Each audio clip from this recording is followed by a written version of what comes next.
Olá, crianças, tudo bem?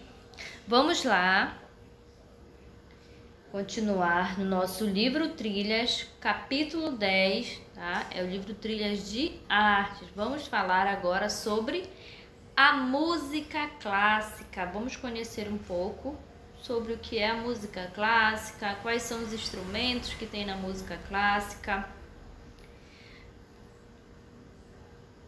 Página 69. Vamos lá. Na página 69, nós temos várias pessoas. Essas pessoas estão tocando vários instrumentos musicais. Um destaque em verde tem uma pergunta. Quais instrumentos musicais você consegue identificar nesta fotografia? Aí você vai olhar aí no seu livro. Quais instrumentos você consegue identificar? Eu estou conseguindo identificar violino. Muito bem, estou conseguindo identificar outro instrumento, flauta. Muito bem. Então, são vários instrumentos musicais que você consegue observar nessa imagem e que fazem parte da música clássica. Então, nós vamos observar mais à frente, um pouco mais, conhecer sobre a música clássica. Na página 70, acompanhe no livro. No Ocidente, a música clássica, também chamada música erudita, o que é erudita? É uma música elaborada, é uma música estudada, é uma música culta. Ela começou a se desenvolver na Europa durante a Idade Média. A música clássica geralmente é tocada por uma orquestra. Então, nessa imagem da página 69, esse conjunto de pessoas tocando instrumentos da música clássica chama-se orquestra, né? Que é um conjunto de músicos que tocam vários instrumentos, entre eles os de corda, de sopro e de percussão. Então, esse conjunto de pessoas tocando, são um conjunto de músicos que tocam vários instrumentos, é chamado de orquestra. Uma orquestra é conduzida por um maestro ou uma maestrina, também conhecido ou conhecida como regente, que conduz os músicos movimentando a batuta. A batuta é um bastão delgado, com gestos e expressões corporais que indicam a intensidade e o ritmo da música escrita em uma partitura. Então, o maestro ou a maestrina é aquela pessoa que vai conduzir a orquestra, como nós podemos observar nessa imagem em preto e branco. É o Heitor Villa-Lobos. Foi um importante compositor e regente brasileiro. Em suas músicas, ele misturou instrumentos eruditos e elementos da cultura popular. Então, essa foto é de 1957. Então, ele é um regente brasileiro, né? É o Heitor Villa-Lobos. Então, o regente, aqui nessa imagem da página 69, voltando um pouco, nós temos o regente na frente. Ele está nesse pequeno palco, né? Com a sua batuta, fazendo aqueles movimentos, que são esses movimentos, os gestos, as expressões corporais que vão identificar, que vão indicar a intensidade e o ritmo da música. Então, os músicos observam esse regente. E como ele dita o ritmo dessa música que está escrita na partitura. A partitura é essa imagem que nós temos com notas musicais. Essa partitura é a representação escrita de uma composição musical. Então, a composição musical, além das letras, elas têm notas musicais. Então, os músicos seguem essa partitura, que são as notas musicais. Agora nós vamos lá para a página 71. página 71, nós vamos observar uma orquestra, como é que ela é organizada, essa orquestra, né? A orquestra é organizada por meio da separação dos instrumentos de corda, de sopro e de percussão. Então, são os 3 instrumentos que nós vamos observar na orquestra. Os instrumentos de sopro, eles produzem som pelo movimento do ar. Em quase todos, o ar é soprado pelo músico. Em uma orquestra padrão, os instrumentos de sopro são flautim, a flauta, o oboé, o clarinete e o fagote. Então, esses são os instrumentos de sopro. Sopro é quando você assopra, né? Então, sopro. Então, você utiliza a boca para fazer o som desse instrumento. Então, é um instrumento de sopro. Então, na imagem, você consegue identificar onde é que estão esses músicos com os instrumentos de sopro? Você consegue identificar nessa imagem? Fácil, né? Vamos para os instrumentos de percussão. São geralmente tocados por meio de batidas ou chacoalhadas. Eles são usados para dar ritmo às músicas, mas também podem criar suspense ou dar ênfase a algumas partes de uma obra musical. Entre os instrumentos de percussão estão tímpano, os bumbos, os pratos e as caixas claras. Então, você consegue observar onde é que estão esses instrumentos de percussão, que são os pratos. Conseguiu identificar onde é que estão os pratos? O tímpano, o bumbo, a caixa clara. Conseguiram identificar nessa orquestra? Muito bem. Agora nós vamos falar sobre os instrumentos de cordas. O som dos instrumentos de corda é produzido pela vibração de suas cordas, que são amplificadas pelo corpo do instrumento.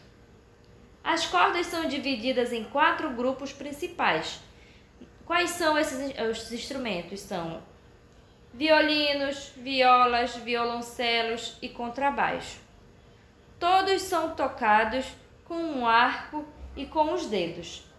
Algumas orquestras também contam com o piano e a harpa. Conseguiram identificar nessa orquestra onde é que estão os instrumentos de corda, que são os violões, os violinos, os violoncelos, os contrabaixos. São instrumentos que têm corda, além do piano e da harpa. Então, essa é a organização de uma orquestra. Elas são separadas pelos instrumentos musicais. E no meio nós temos o regente, que é o maestro ou a maestrina. Então, os músicos observam os movimentos que ele vai fazer para assim tocar, porque é ele quem dita o ritmo, né? Ele que vai indicar qual é a intensidade, se é para eles fazerem mais forte, mais fraco. Então, é o maestro que fica no centro ditando, né, o ritmo. Agora nós vamos para a página 72. O que temos na página 72 é a música clássica e a pintura. A música clássica pode proporcionar diferentes sensações, como alegria, calma, tranquilidade, angústia, medo e tristeza. Algumas pessoas são capazes de associar sensações da música clássica com cores e formas. Aí nós temos o artista russo, o Wassily, né? Que foi uma das pessoas. Ele foi uma dessas pessoas que foi capaz de associar as músicas clássicas com as cores e as formas, transformando em obra de arte. Aficionado por música erudita, deu nome como composições e improvisação a algumas de suas pinturas, como se criasse uma partitura. Fazia arranjos com cores e formas primárias, como as geométricas, com a intenção de provocar emoções nos espectadores e expressar uma necessidade interior. Então, ele transformava as sensações da música, ele colocava em sua obra, utilizando formas geométricas, cores, né? Ele conseguia expressar. Aí nós temos essa primeira imagem. Composição é o nome da obra de arte. Óleo sobre tela do russo, né? Do Wassily. Na segunda nós temos a improvisação, é o nome dessa obra de arte, que é uma aquarela e guache, que foi feita em 1913, e a composição foi feita em 1916. Então esse artista transformou a música clássica em pintura, em obra de arte, né? A sensação que ele sentiu na música, ele transformou em obra de artes, em pinturas. Página 73. Vamos lá, acompanhem no livro, hein? Em 1936, o pianista ucraniano Sergei compôs uma história musical chamada Pedro e o Lobo. Seu objetivo era apresentar às crianças alguns dos principais instrumentos de uma orquestra. Nessa obra, cada personagem é representado por um ou vários instrumentos musicais. Assim, a história é contada. Aqui nós temos o Pedro, que é o violino, a viola, o violoncelo e o contrabaixo. Letra B, o passarinho, que era a flauta. Na letra C, o gato, clarinete. Letra D, o pato é o oboé. Na letra E, o avô de Pedro é o fagote. Os caçadores, na letra F, era o bumbo e o tímpano. E o lobo, na letra G, era a trompa. Então, ele utilizou essa história para apresentar às crianças alguns dos instrumentos musicais que são tocados na orquestra. Então, ele fez isso através de uma história. Então, cada personagem representa um instrumento musical.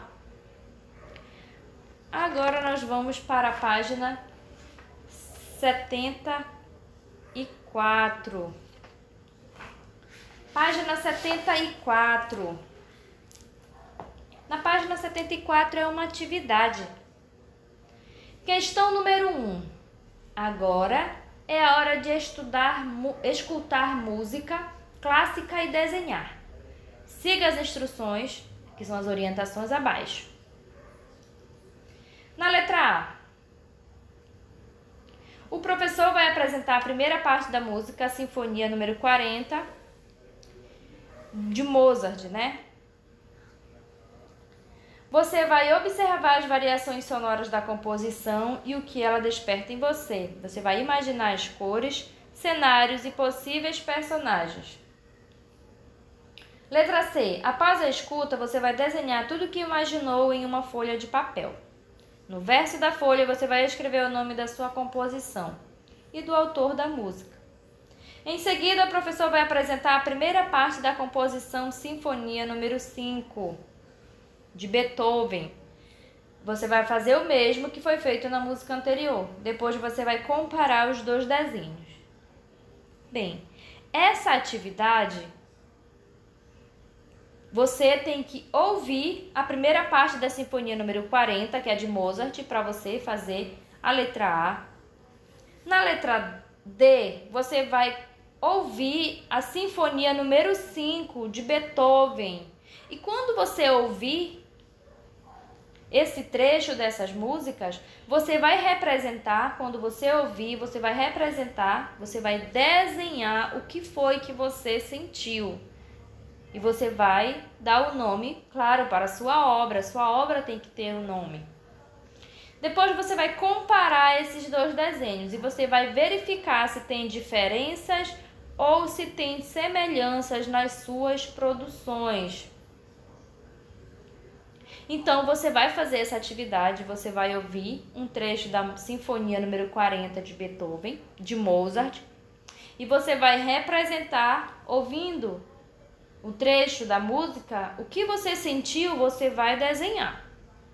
E na letra D, você vai ouvir a primeira parte da Sinfonia número 5 de Beethoven, e também você vai ouvir e desenhar o que você está sentindo. E depois você vai comparar um desenho com o outro. Será que houve mudanças? Será que permaneceu a mesma coisa? Então, essa é a atividade. Como estamos em aula online, as demais você não vamos conseguir reunir os alunos, fazer a exposição, porque estamos em aulas online, né? Então, dá para você ouvir a parte da Sinfonia número 40 de Mozart e fazer, e a composição número 5, a Sinfonia 5 de Beethoven. Você vai desenhar e dar o nome à sua obra de arte. Até a próxima aula!